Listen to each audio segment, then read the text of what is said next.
Aloha, it's Dave Lawrence, and I appreciate you tuning in. Today we welcome a very cool guest. He's one of rock's most recognized contemporary figures, also a successful filmmaker who, among other achievements, is credited with resurrecting the Halloween movie franchise. You may have seen some of his other films. The Devil's Rejects and House of 1000 Corpses are two popular ones, or maybe caught an episode of CSI Miami that he did. In late September, he launches another tour with Alice Cooper, and just before that, drops the special edition of Hellbilly Deluxe 2, September 28th. It's a pleasure to offer a warm aloha to the gifted entertainer, Rob Zombie. Aloha, Brother Rob. Hey, how are you? How are you? What's going on, dude? A big mahalo for taking some time for us here. No problem. You got it. And you are, before we get into the exciting stuff on your plate, and there is a lot of it, just to see what any kind of connections you may have with the islands, how much experience with Hawaii do you have? Very little. I was only there, I've only been there twice in my life. I went there once, just at New Year's for vacation or something, and one other time to play there. I don't know, maybe I've been there 3 times. I don't know, I forget. 2 or 3 times I've been there. Okay, so very few times, and on vacation, most of them, and once to play? Yeah, only one time to play. That was quite a while ago. That was back in like 1995, I think. Right, and you probably played in Honolulu, I imagine. I don't know. I don't even remember. I Okay. think the place might have been called The Garage, if there was ever a place called that. I might be wrong about that. Okay, so very few memories. And when you came on vacation, where did you go? I don't remember. I'm really bad about stuff like this. No, it's cool. I'm just checking, dude. Yeah, I wish I could be more specific. I have a really bad memory for everything. I just know we were in Hawaii and we were snorkeling and doing things like that, and it was awesome. It's very cool, man. I'm sure. I wish I had the life like yours, where work just had me that consumed. You've got a lot of projects on your plate. When I think of all the stuff that's going on, I'm just curious, when you think of your day, you're like today, for example, what are you most excited about that's on your plate? I mean, pretty much everything. I mean, the problem is I get excited about too many projects because, I'm always things are always coming to me, and I'll be, trying to stay focused on, say, a script I'm trying to finish, but then someone will call about another opportunity, a TV show or another movie or another tour, and then your mind jumps to that, and then somebody else calls about something else, and then your mind jumps to that. So I get it's pretty hard. I get pretty scatterbrained. Really, what I do is I spend like a little bit of time on each thing every day, rather than probably the way I should do it is just wholly focusing on one thing. But I don't seem to have the ability to do that. Interesting. So, and is there someone who kind of guides you through your day, or are you left to your own devices? I'm pretty much left to my own devices on that one. I just have to figure out I mean, it's just one of those weird things where sometimes when I think about what I'm trying to accomplish and get done, it seems so overwhelming and seems so undoable. But it's always seemed like that. And somehow I know, strangely enough, those songs will get written, the tour will get done, the movie will get made. It's just, but when you think to the end product, that's when you start freaking out. It's because it really is as dumb as it sounds. It's like the baby steps all along the way that add up. Right. Yeah, I can imagine. I mean, you're being the producer of a lot of different kinds of media projects all at once.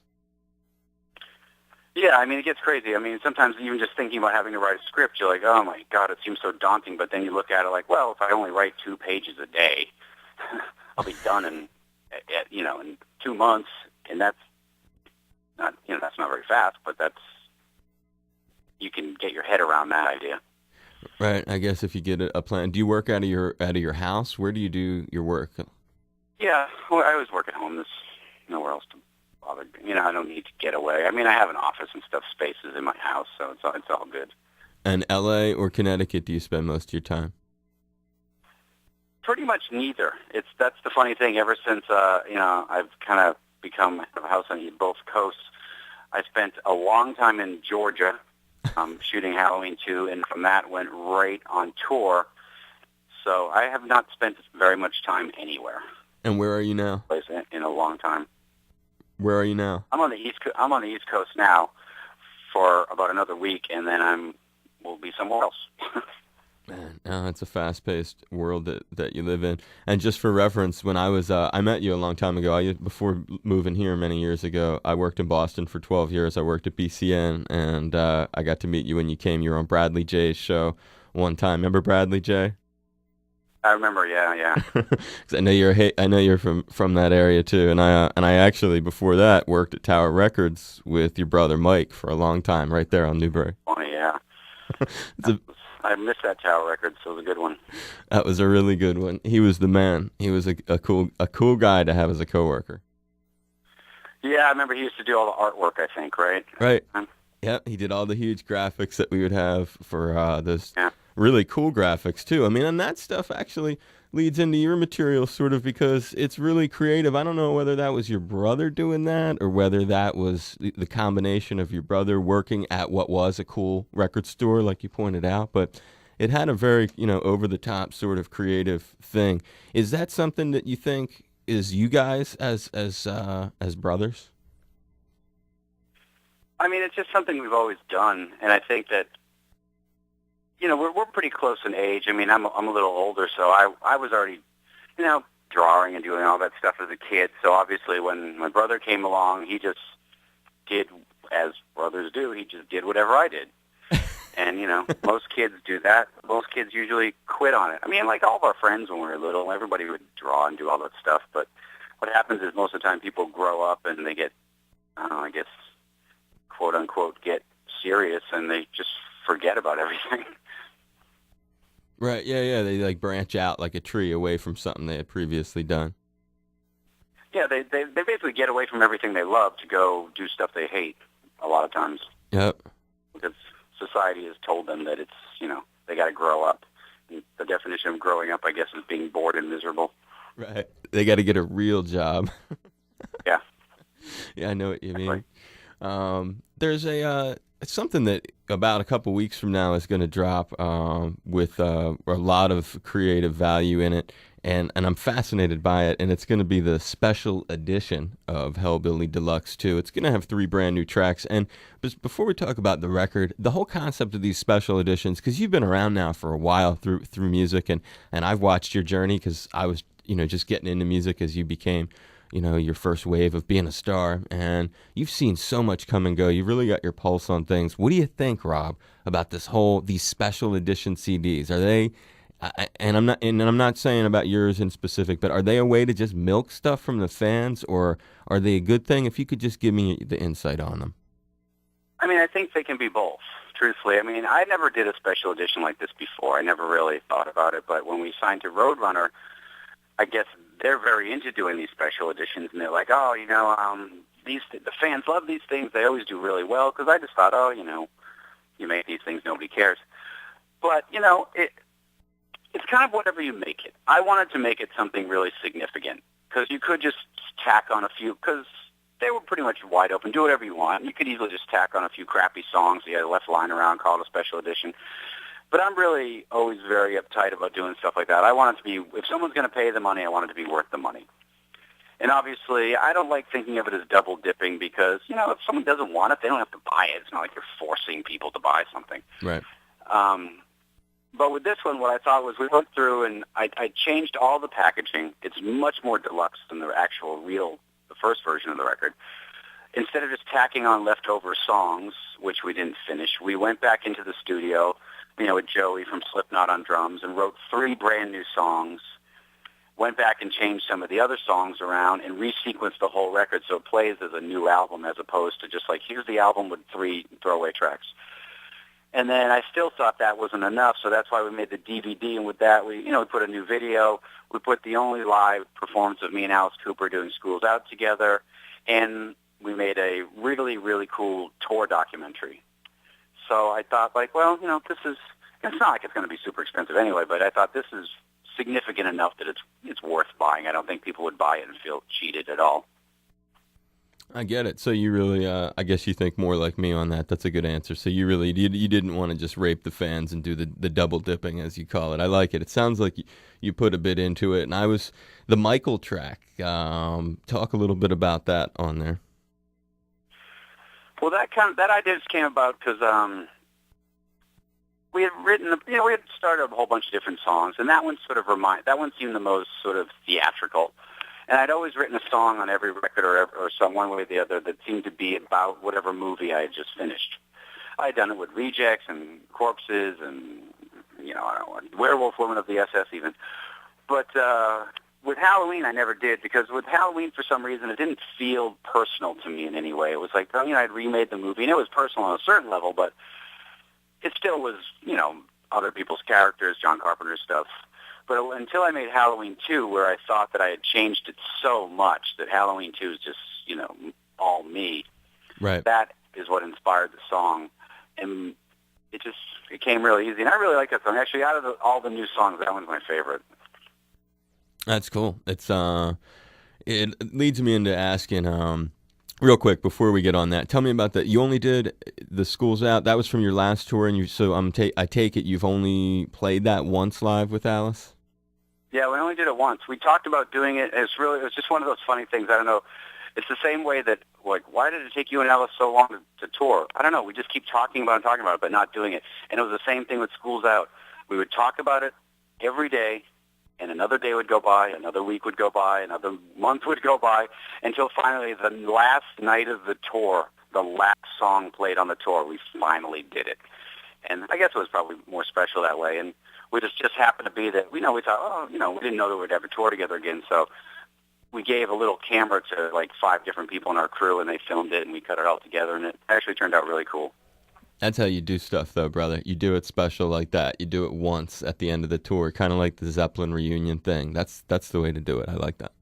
Yeah, because if you do it every night, it just becomes like routine, like, oh, here comes that thing. But this was really, it was a really great moment. And the only other time, I've played on stage with Alice a couple times. But, the first time I ever really met him, that wasn't the first time I met him, but the first time we ever played together, he came on stage with White Zombie back in, 1995 and did Schools Out with us. So it was kind of cool that, 15 years later we did it again. Dude, very cool. I hadn't been aware of that. That must have been a thrill back in the day. Hey, dude, when you tell me what it was that made Halloween. I mean, you have cool taste in movies, and obviously really broad taste in the kinds of horror and like sort of what by today's standards I guess would be retro horror. What was it that brought you to Halloween? I mean, kudos for making it so big, but kind of just explain why you did that one. It was just something that came to me. I mean, I never thought about doing anything with the Halloween series. Never even crossed my mind, not even once. I never ever thought about remaking anything or doing anything like that. And, I was actually working on a different movie at the time. The movie hadn't started, but I actually thought I was going to do a different movie next. And I just got a call, like you get calls sometimes to go have a meeting at Dimension Films with Bob Weinstein. And I didn't even know what the meeting was about. He was like, oh, because you always have all these, that's the one thing that drives me crazy sometimes in Hollywood. Like, you're always having these meetings, and sometimes you're like, what are we even talking about? But people just want to meet and whatever, and that's what he wanted to talk about. He owned the Halloween franchise, and they had been trying to make a movie for a long time, because the last one they did was like Halloween Resurrection or something like that. And, they just couldn't get it together. They had written a million scripts, and they just couldn't figure out what to do, and he sort of just presented it to me like, Halloween, what do you think? And he didn't have, it could have been a sequel, a prequel, a remake, or it could have been something not even involving Michael Myers. That's just kind of how it was given to me. And my first response was, I'm not interested. I have no interest in doing this whatsoever. Because I'm like a lot of people, like, oh, I don't want to remake that. Why would I want to remake it? It's silly. But then I sort of went home and thought about it for a long time and watched the movie again, and for the first time ever watched the movie with that in mind, because I'd never done that before, and realized, well, as great as Halloween is and how much I love it, it's a pretty small movie. There's not a lot of backstory on anything, and a lot of times maybe things got filled in this, the sequels or something. But I thought, that movie is actually a pretty small movie, so that's when I came up with the idea for focusing so much on the backstory of Michael Myers and making that character, because that was always my favorite character in all the movies. I thought, like, well, why don't we put him in the forefront and make him a lead character as opposed to just like this, the boogeyman. And that's sort of what got me excited about doing it. That's huge. Very proud of you with that. Are there after doing that, and you said in there something interesting, you didn't set out with the idea to redo any movies. After, however, doing that and having two of them, two questions, I guess. A, is there going to be a third or further sequels with Halloween? And then part B of that would be, are there other movies now that you've had a stab at it that you're inspired to maybe tackle redoing? If there's a third movie, it won't involve me because without going into the gory details, the experience of making both those films was pretty miserable experience. And the only reason I did number two was, at first, I said no to number two immediately. I was like, oh, I'm done. No more Michael Myers, no more Halloween, I'm done. One's good enough. And they had hired some other directors and had written these other scripts, and I thought they were already making the movie, and I ran into someone from the company at the Scream Awards one year, and I was like, oh, how's it going on Halloween 2? You know, how's the film doing? And they're like, oh, it's a disaster. We're not even making it. And at that point, I had kind of changed my mind because I had had enough distance from the experience of the first film, because the first film was really, really difficult on every single level.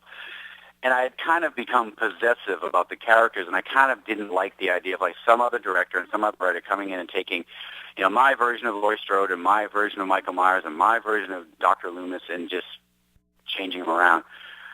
So that's when I decided to do number two, and I thought, well, with this one I can kind of complete the story.